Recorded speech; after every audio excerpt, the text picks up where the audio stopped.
Uma senha, pois é, aquela simples combinação de letras e números que a gente usa para proteger nossa vida digital se tornou, acredite, o maior risco de segurança que existe hoje.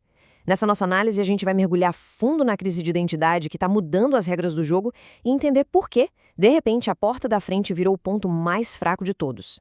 Guarda bem esse número, 32%. Ele representa o futuro dos ataques cibernéticos. E não estamos falando de vírus super complexos ou falhas de sistema. É algo bem mais simples e, justamente por isso, muito mais perigoso. Agora vamos entender o que isso significa. Segundo uma projeção da IBM X-Force, daqui a pouquinho tempo, quase um terço de todas as invasões vai começar com uma senha que é válida, mas foi roubada. E esse aumento de 71%, isso não é só um dado estatístico, é um alerta gigantesco de que a tática de roubar a chave, em vez de arrombar a porta, virou a preferida dos criminosos. Pois é, parece que a era da força bruta, de ficar tentando quebrar a porta, está chegando ao fim. Os atacantes não estão mais perdendo tempo com isso, eles simplesmente entram com a chave certa e, às vezes, ainda limpam os sapatos no capacho. E essa mudança é radical. Pensa bem, antes, os hackers ficavam procurando falhas no código, sabe? Como uma janela que alguém esqueceu aberta. Agora, eles simplesmente compram a chave da porta da frente em mercados clandestinos na Dark Web. É uma abordagem muito mais silenciosa, bem mais difícil de detectar e, como a gente vai ver, assustadoramente eficaz. Para a gente entender o impacto real disso, vamos dar uma olhada num caso que abalou centenas de empresas: o ataque à Snowflake. Olha só a simplicidade que chega a ser assustadora dessa cadeia de ataque. Tudo começou com malwares que roubam informações, os famosos infostealers, que infectaram os computadores de funcionários. Daí, o grupo criminoso UNC 5537 comprou essas credenciais e simplesmente fez o login.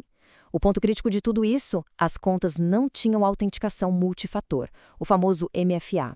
Sabe aquela segunda camada de segurança? Tipo um código que chega no celular?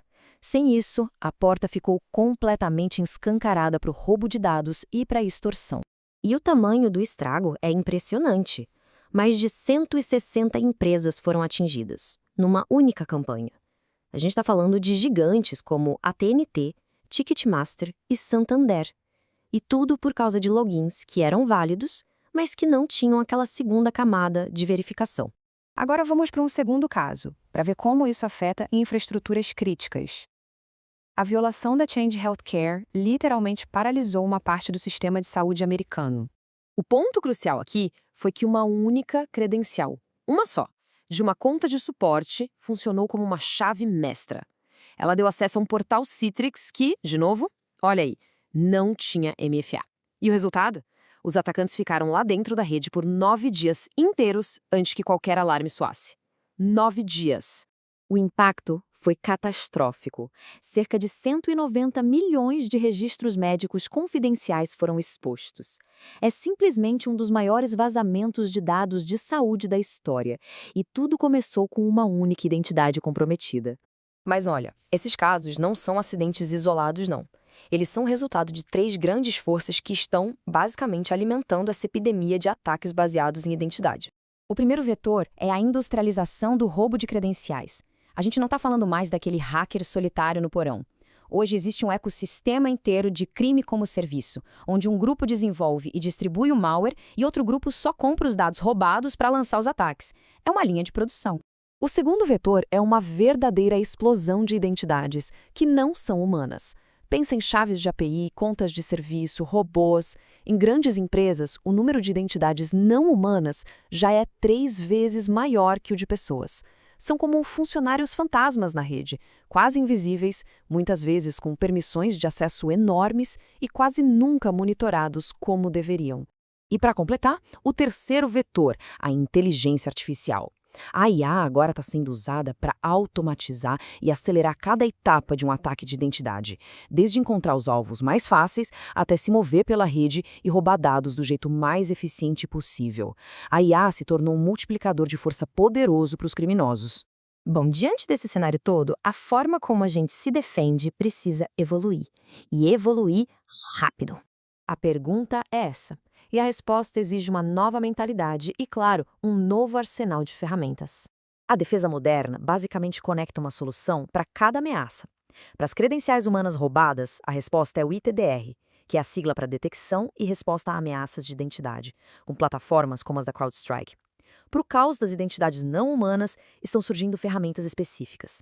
E para a falta de controle geral, a filosofia é o Zero Trust, ou confiança zero. O que isso quer dizer? Que nada nem ninguém, esteja dentro ou fora da rede, é confiável por padrão. Todo e qualquer acesso tem que ser verificado, sempre. Certo, agora vamos para a parte mais importante. O que pode ser feito agora mesmo? Essa é uma lista de ações imediatas para fortalecer as defesas de identidade.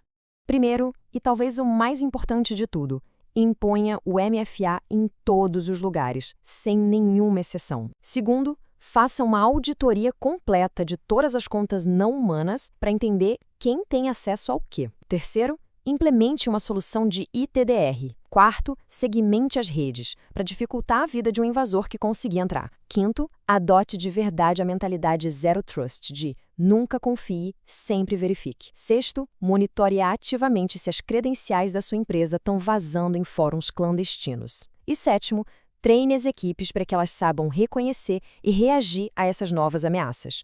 E a ideia final é exatamente essa. Aquela imagem antiga de um castelo com um fosso ao redor, ela não funciona mais. No mundo de nuvem, de trabalho remoto, cada identidade é uma porta de entrada em potencial. Proteger essas identidades não é só mais uma parte da segurança. Agora é o centro de tudo.